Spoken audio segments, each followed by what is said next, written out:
Dale a ver si se siente donde truene.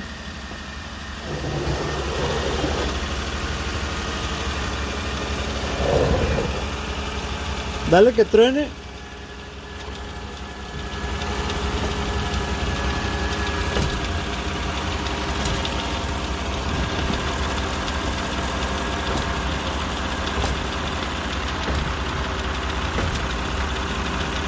Y si le echamos coquín, jalará. Si le echamos poquito coquín para que se pegue.